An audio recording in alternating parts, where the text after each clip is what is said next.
누가복음 10장입니다. 누가복음 10장 17절에서 20절까지 말씀 같이 읽도록 하겠습니다. 누가복음 10장 17절에서 20절까지 말씀입니다. 우리 한 절씩 한번 교독하겠습니다. 17절 말씀 제가 먼저 읽습니다. 70인이 기뻐하며 돌아와 이르되 주여 주의 이름이면 귀신들도 우리에게 항복하더이다.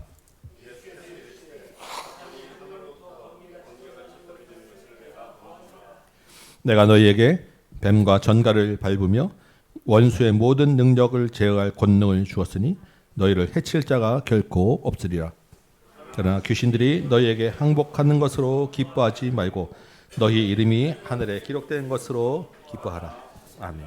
아멘. 아멘.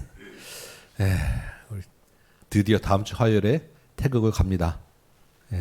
3월에 비행기 좌석 끊을 때만 해도 참 멀리 느껴졌었는데 어느새 그날이 오고야 말았습니다.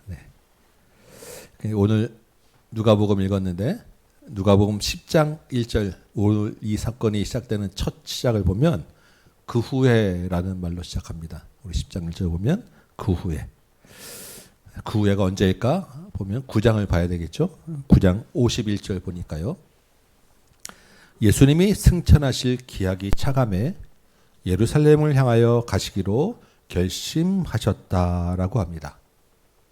그 후에는 예수님에게 그날이었어요. 예수님의 그날은 언제입니까?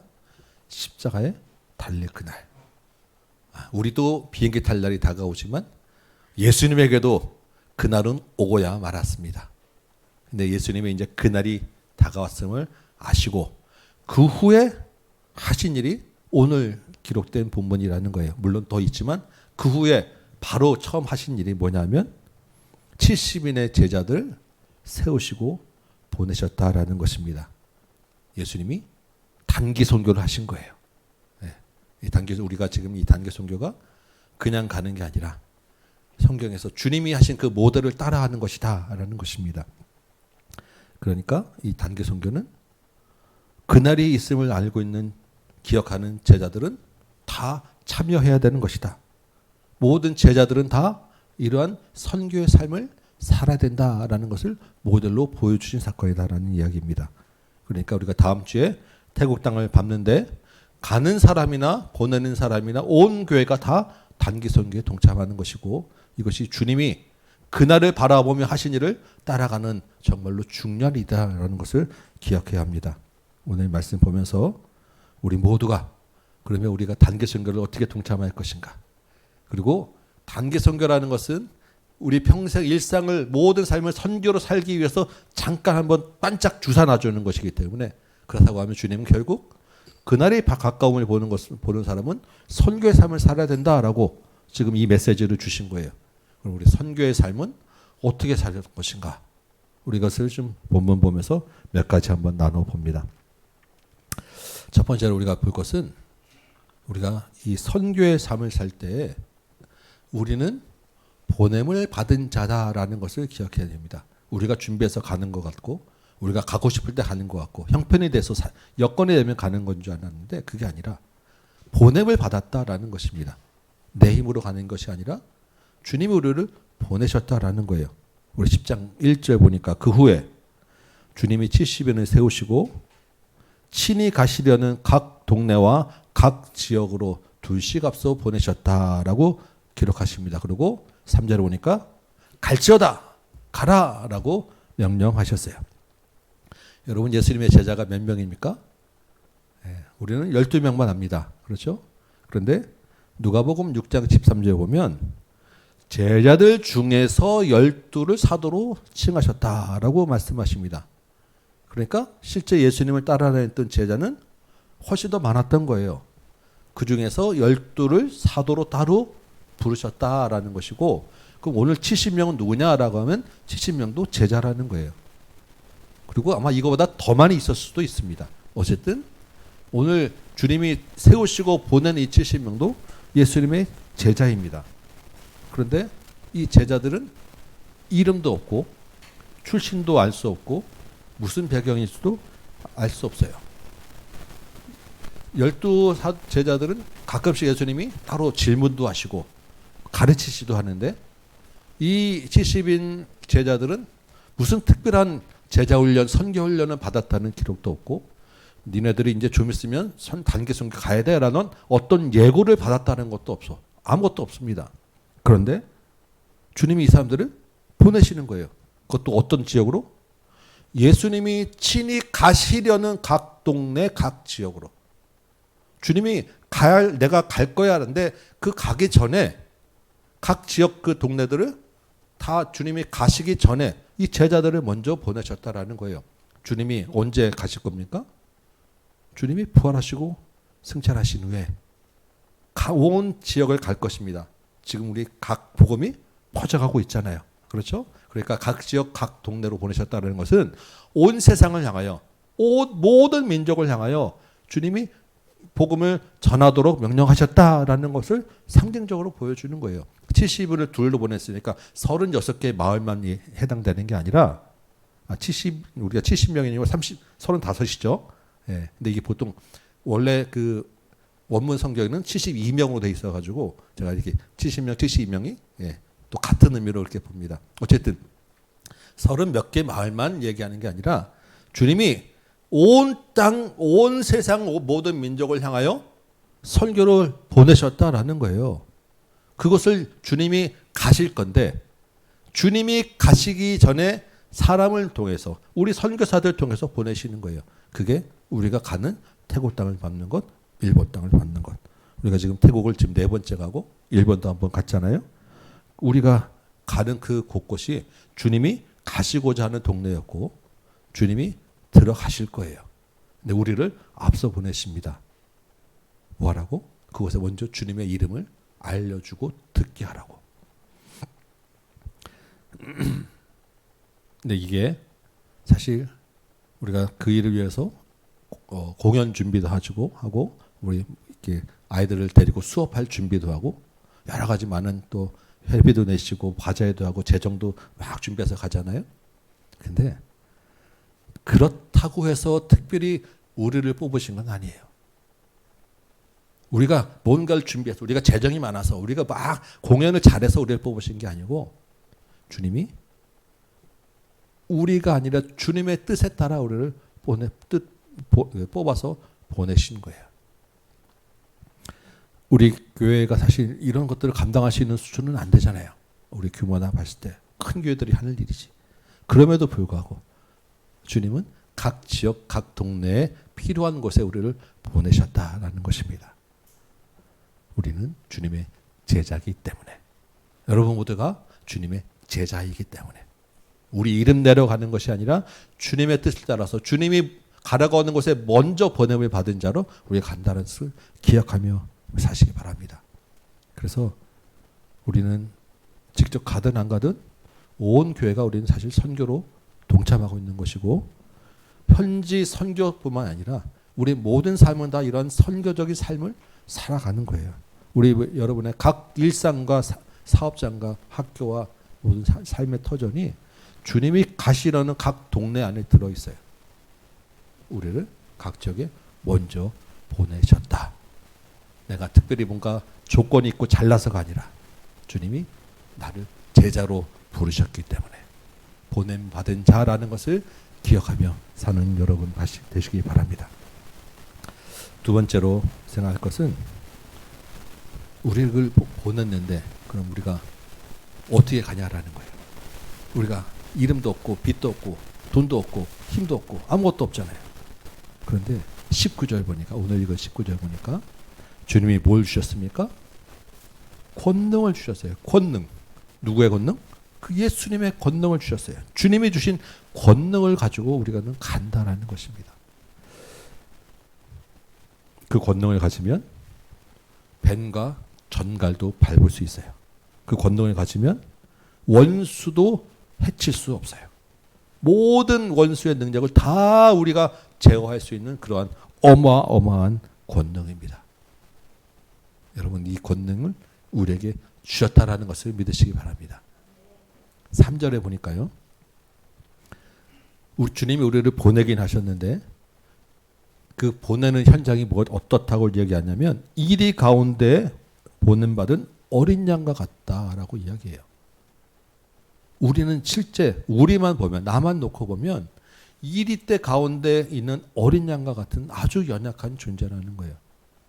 그런데 주님이 권능을 주셨기 때문에 그 이리 가운데서도 우리를 두렵지 않아요. 두렵지 않은 정도가 아니라 이리가 우리를 해치지 못해요. 4절 보면 전대나 배낭이나 신발을 가지지 말라고 합니다. 돈주머니, 식량주머니 이것저것 다 싸두고 다니지 말라는 거예요. 선교 돈으로 하는 거 아니라는 것입니다. 뭐가 있어야 선교하는 거 아니다라는 이야기예요. 그거 있어봐야 그것만 의지하니까 준비하지 말라는 거예요. 뭘 의지하라고요? 주님이 주신 권능을 의지하라고. 이미 권능을 줬으니까 그 막 바리바리 싸서 준비하고 하느라고 그거 의지하지 말라고. 우리가 공연 준비하고 다 하잖아요. 아, 이거 해가지고 가야 됩니다. 근데 그것 좀 부족하다고 해서 선교 안 되는 건 아니다라는 거예요. 준비 많이 안 되는데 노심초사하지 마시고 가면 또 됩니다. 그리고 어설퍼도 그 안에 있는 메시지로 주님께서 전달하는 것이니까 걱정하지 마시고 아 우리 회비가 좀 부족할 것 같은데 우리 회계 집사님 염려하지 마시고 예. 남아요. 왜냐하면 주시니까 예. 염려하지 말고 이미 주셨잖아요. 우리 다시 풍성하게 생각할 때보다 훨씬 더 많이 주셔가지고 사실 저는 이게 보면서 이렇게 많이 남으면 안 되는데 라는 이미 주셨어요. 그것 의지하지 말라는 거예요. 주님 주신 권능을 의지하라고 이 말씀하시는 것입니다. 4절에는 길에서 아무에게도 무난하지 말라고 합니다. 이 당시에 이렇게 기다가다 무난하면 한번 그냥 안녕하세요가 아니라 붙잡고 오랫동안 서서 이야기하는 게 아마 그런 그 문화였던 것 같아요. 그러니까 이 말은 지금 급하다, 급해. 그렇게 한가하게 서가지고 이렇게 잡담하고 인사할 수 그럴 시간 없어. 빨리빨리 가야 된단 말이에요. 그러니까 인사도 하지 말고 시간을 아껴요. 왜? 선교 현장은 급하니까 한 영혼 영혼이 좀 죽어가고 있는데 빨리 가서 빨리 예수의 이름을 듣게 해야지. 그만큼 긴급한 상황이에요. 우리 선교를 한다 보면 선교 간다고 막 여러 사람한테 기도도 부탁하고 뭐 하고 가야 되는데 그런 거 다 하지 말고 그냥 가라고 지금 빨리 가라고 말씀하시는 거예요. 그만큼 선교는 급한 일이고 위험한 일이고 중요한 일인데 그 모든 것을 다 준비 없이 가더라도 다 놓고 가더라도 주님이 주신 권능이 있으면 그곳에서 역사가 일어난다라고 주님 말씀하세요. 우리 선교도 주님이 주신 권능만 의지하고 가길 원합니다. 우리 모든 일상에서도 주님이 나에게 주신 그 권능으로 선교의 삶을 살아나가시기 바랍니다. 이 선교에 주님이 주신 권능으로 임하면 가기만 하면 뭔가 쫙 열릴 것 같은데 오늘 성경을 보면 6절과 7절을 보면 듣는 사람이 있고 급하게 주님이 막 가라고 권능까지 주셨는데 불구하고 너희를 통해서 영접해서 너희에게 먹을 것, 마실 것, 쉴 것을 주는 사람이 있는가 하면 그렇지 않은 사람도 있다라는 거예요. 듣지 않을 사람들도 있다라고 이야기를 합니다. 우리도 마찬가지입니다.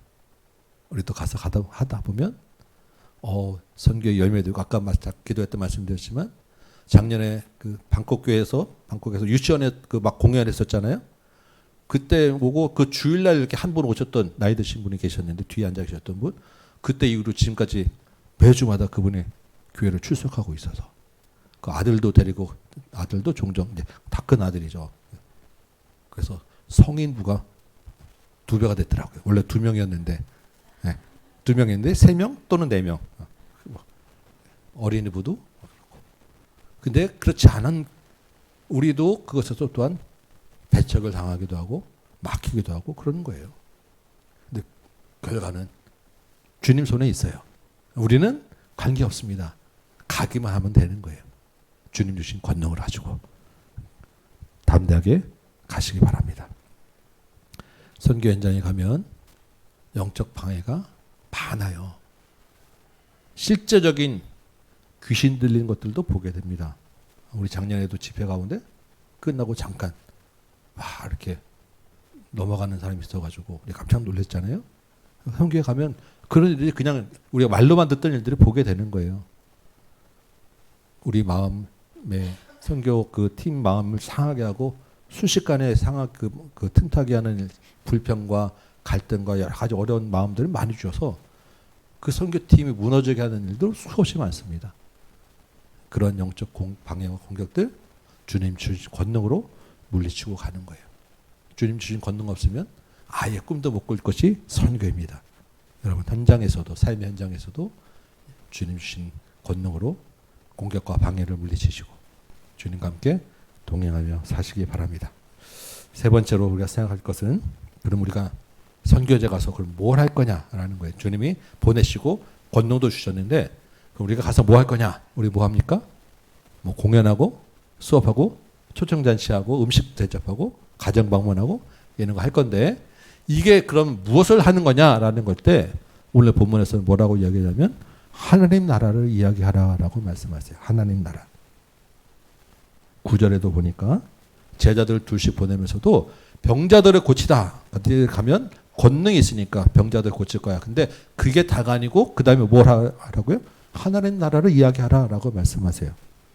10절 11절에도 하나님 나라를 계속 말씀하십니다. 우리도 가서 공연하고 수업하고 다 하는데 우리가 하는 실제 제일 중요한 것은 하나님 나라를 이야기하는 거예요. 우리는 공연에 태권도하고 부처춤 추는데 무슨 하나님 나라를 이야기합니까? 우리가 가서 하나님 나라를 이야기한다는 것은 예수 그리스도라는 이름을 듣게 하는 거예요. 하나님 나라가 무엇입니까? 예수님이 다스리시는 나라가 하나님 나라예요. 그러니까 하나님 나라를 이야기할 때 가장 중요한 것은 예수 그리스도라는 이름을 알게 하는 거예요.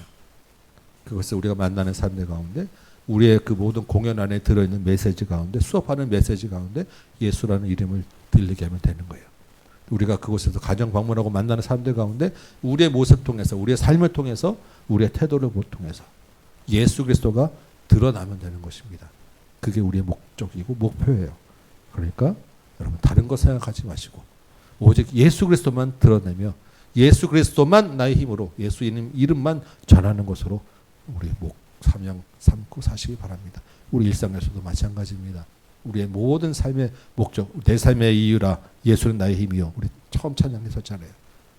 예수님이 예수 그리스도의 향기를 드러내는 것이 하나님 나라를 이야기하는 것입니다. 기억하시고 우리를 각 동네 각 지역에 보내신 이유가 여기에 있다. 예수를 알게 하는 것에 있다. 기억하시기 바랍니다. 마지막으로 네 번째 그러면 선교의 삶은 어떻게 사는 것이냐라고 할 때 마지막은 그날을 바라보며 사는 것이다. 지금 오늘 읽은 본문 17절에 보니까 70명의 제자들이 이제 선교를 마치고 돌아왔습니다. 주님의 건너로 가니까 곳곳에서 병자들을 막 고치고 기적이 일어났습니다. 제자들이 너무너무 신이 났어요. 그래서 예수님께 선교복을 막 합니다. 예수님 가니까 이런 일도 있었고 이런 일도 있었고 놀라운 일들이 막 일어났어요. 주님이 뭐라고 하십니까? 그래 잘했다. 수고했다. 그런데 너희들이 가서 복음을 전하고 너희들이 가서 가는 곳곳에서 귀신이 항복한 거 내가 다 봤는데 하늘에서 막 귀신들 떨어진 거 내가 다 봤어. 그거 정말 정말 잘하고 기쁜 일인데 더 기쁜 일이 있다. 더 기쁜 일이 뭐냐? 너희 이름이 하늘에 기록될 거야. 하늘에 너희 상이 있을 거야. 이게 더 기쁜 일이야. 주님 말씀하십니다. 아니 그러면 단기 선교 가기 전에는 제자들의 이름이 하늘에 기록이 안 돼 있었다라는 이야기입니까? 지금 본문의 이야기는 그렇잖아요. 너희들이 막 하니까 하늘에 너희 이름이 기록되었을 거야. 그런 거 아니겠죠. 그죠? 하늘에 너희 이름이 그들의 이름이 기록되어 있었다. 단기 선교를 통해서 그렇다 그러면 여러분 교회에서 단기 선교하죠. 무조건 모든 거 다 포기하고 가야 됩니다. 하늘에 이름이 기록될 일인데 어떻게든 죽어도 가야지. 그런데 그런 일이 아니라는 거예요. 주님이 말씀하신 것은 제자들의 관심을 땅에서 하늘로 바꿔주신 것입니다. 제자들이 땅의 것, 땅의 상으로, 땅의 일들로 기뻐하니까 그것도 중요하지만 너희들이 진짜 바라볼 것은 하늘이야. 너희들이 진짜 바라볼 나라는 하늘에 있는 나라야. 너희들이 진짜 받을 상은 하늘에서 받을 상이야. 그날이 곧 올 거야. 그날이 있어. 그날을 바라보며 살아야 돼. 주님이 말씀하신 것입니다. 우리도 마찬가지입니다. 우리를 선교 현장에 보내시고 이 땅에서 선교의 삶을 살라고 하는 것은 우리의 관심을 이 땅에 두지 말라고 하는 의미입니다. 우리가 늘 다가올 그날을 바라보며 살라고 우리를 보내시는 거예요. 선교를 통해서 분명히 주실 은혜가 있을 것이고 선교를 통해서 경험하는 놀라운 기적이 있으실 것입니다.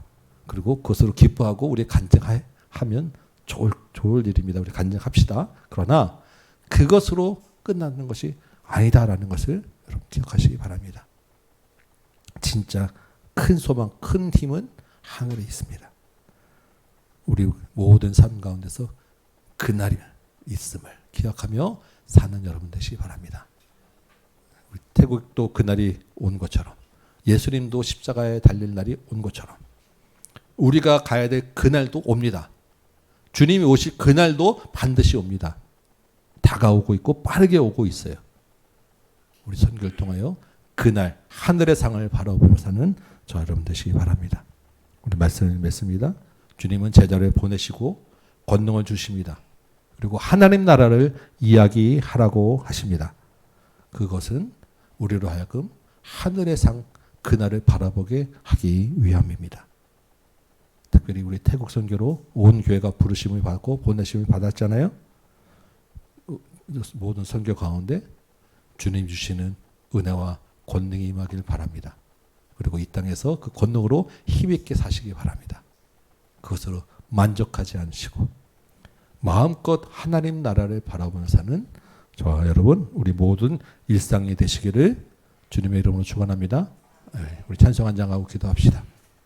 우리 아까 불렀던 그날 마지막은 결국 그날을 바라보는 것으로 결론이 되어졌기 때문에 우리 그날 한번 찬양하고 우리 같이 한번 기도하도록 하겠습니다.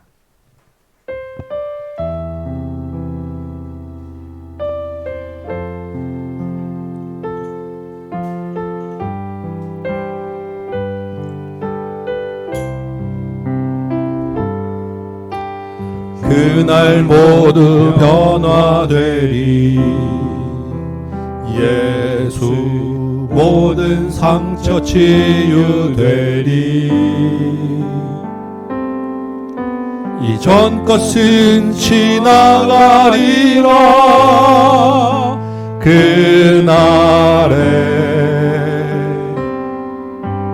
그날 모두 알게 되리 예수 모든 답을 얻게 되리 모든 걱정 사라지리 그날에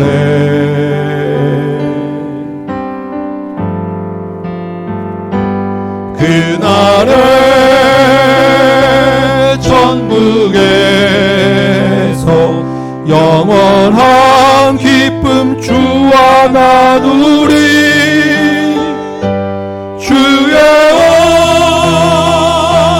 얼굴 뵐 때 승리의 노래 부르리 그날 주의 얼굴 보리 그날 주의 얼굴 보리 그 신 은혜 알게 되리 또 호련히 변화되리라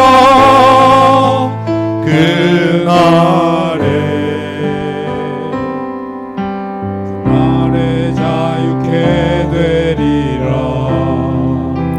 예수 모든 고통은 끝나리 찬란한 주 영광 보리라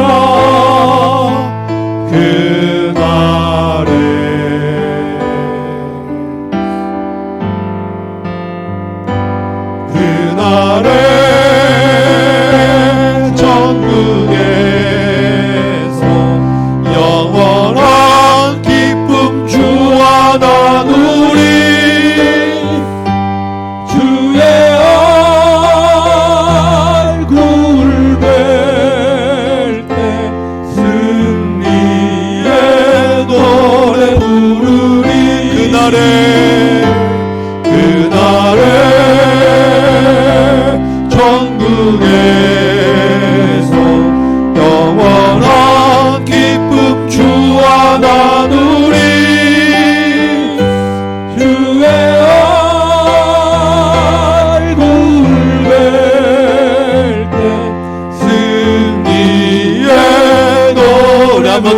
기도합니다.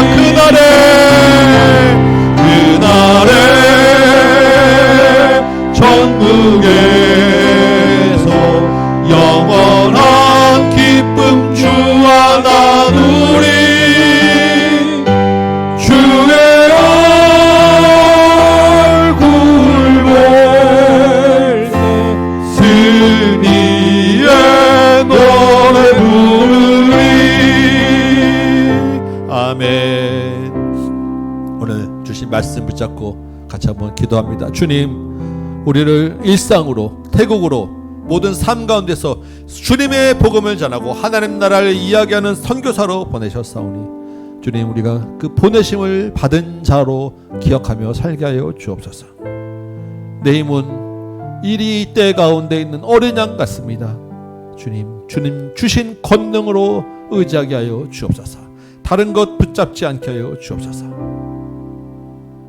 선교지에서 나를 드러내는 것이 아니라 예수님이 주인이심을 드러나게 하시고 하나님 나라를 전하며 살게 하여 주옵시고, 그것으로 내 자랑 삼고 끝나는 것이 아니라 하늘의 상이 있고 그날이 있음을 기억하며 살아야 되겠사오니 주여, 우리 심령 가운데 그날을 바라보게 하여 주옵소서. 우리 말씀 붙잡고 같이 기도하시고, 이어서 아까 우리 기도했지만 우리 태국 선교를 위해서, 우리 또 각자의 그 일상의 삶의 현장에서 선교 삶을 살기 위해서 또한 기도하시고, 우리 교회를 위하여 정말 산교의 삶을 사는 교회 되게 하여 주옵소서. 우리 공동체의 지체와 가정들을 위해서, 목장 식구들을 위해서 기도하시고, 여러분 기도 제목도 가지고 기도하시다가 자 이렇게 돌아가도록 하겠습니다. 우리 주님 이름 같이 한번 부르고 힘써 기도합니다. 주여,